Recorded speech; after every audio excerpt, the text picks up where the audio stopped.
Hello বন্ধুরা, আবারও একটা ভিডিও নিয়ে তোমাদের সামনে চলে আসলাম। আজকে বানিয়েছিলাম চিলি চিকেন।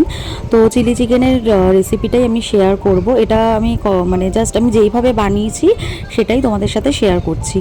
প্রথমে আমি চিকেনগুলোকে ভালো করে ধুয়ে নিয়ে নুন, গোলমরিচের গুঁড়ো, সয়া সস, আদা রসুন কুচি, একটা ডিম আর ময়দা দিয়ে ভালো করে ম্যারিনেট করেছি। ভালো করে ম্যারিনেট করে 30 মিনিটের মতন এটা রেখে দিতে হবে। তাহলে ভালো করে মানে মশলাগুলো আর কি এর মধ্যে যাবে। তো রেখে দেওয়ার পরে আমি এখানে কড়াই বসিয়ে দিয়েছি। আর কড়াই বসিয়ে দিয়েছি তার কারণ হচ্ছে পকোড়াগুলোকে আমি ভাজবো।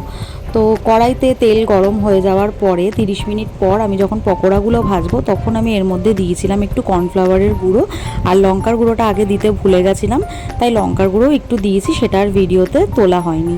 তো দেখো তেল গরম হয়ে গেছে, তারপরে এখানে আমি পকোড়াগুলো এক এক করে ছেড়ে দিচ্ছি। তো গ্যাসের আঁচটাকে মিডিয়ামে রেখে ঢেকে ঢেকে ভালো করে পকোড়াগুলোকে এপিট ওপিট করে ভাজতে হবে যাতে চিকেনগুলো সেদ্ধ হয়ে যায়। তো সেইভাবেই আমি করেছি। আর পকোড়া ভাজার পর আমি 2 পিস খেয়েও নিয়েছিলাম, যদিও বা, কারণ আমার এইটা না খেতে বেশ ভালো লাগে। তো যাই হোক, উল্টে পাল্টে ভালো করে ভেজে নিয়েছি সবগুলো পকোড়া। তো এখন এক এক করে নামিয়ে নেব আমি পকোড়াগুলোকে।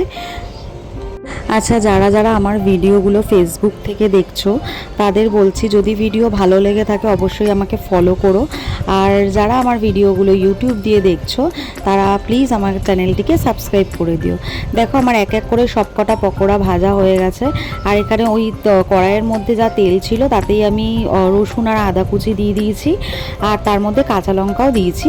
তো একটু ভাজা ভাজা হয়ে যাওয়ার পরে এখানে ক্যাপসিকাম আর পেঁয়াজটাকে আমি আগে থেকেই কেটে ধুয়ে রেখেছিলাম, তো সেটাও আমি দিয়ে দিলাম। একটু নুন দিয়ে আমি হালকা করে ভেজে নেব।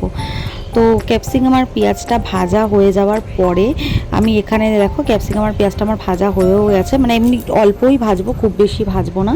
তো এর মধ্যে আমি টমেটো সস, তারপরে চিলি সস, তারপরে সয়া সস আমি এর মধ্যে দেবো। যদিও বা আমার কাছে রেড চিলি সসটা ছিল না, তাই আমি গ্রিন চিলি সসটাই দিয়েছি। তো সসগুলো সবগুলো দেওয়ার পরে আমি এখানে একটু মানে চিনি দিয়েছি, অল্প একটু। আমি সাধারণত খুব একটা রান্নাতে চিনি ব্যবহার করি না, তো চিলি চিকেনটাতে দিয়েছি একটু চিনি। তো তারপরে দেখো এখানে ওটা একটু ভাজা ভাজা হয়ে যাওয়ার পরে আমি জল দিয়ে দিয়েছি। আর এখানে আমি একটা বাটিতে জলের মধ্যে একটু কর্নফ্লাওয়ারের গুঁড়ো মিশিয়ে দিয়েছি। তারপরে এখানে দেখো ঝোলটা ফুটে এসছে, আর আমি চিকেনগুলো দিয়ে এর মধ্যে ওই কর্নফ্লাওয়ারের গোলা জলটাও দিয়ে দিয়েছি।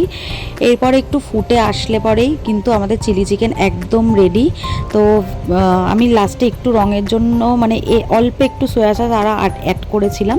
তো ভিডিওটা কেমন লাগলো অবশ্যই জানিও, ভালো লাগলে প্লিজ লাইক করে দিও।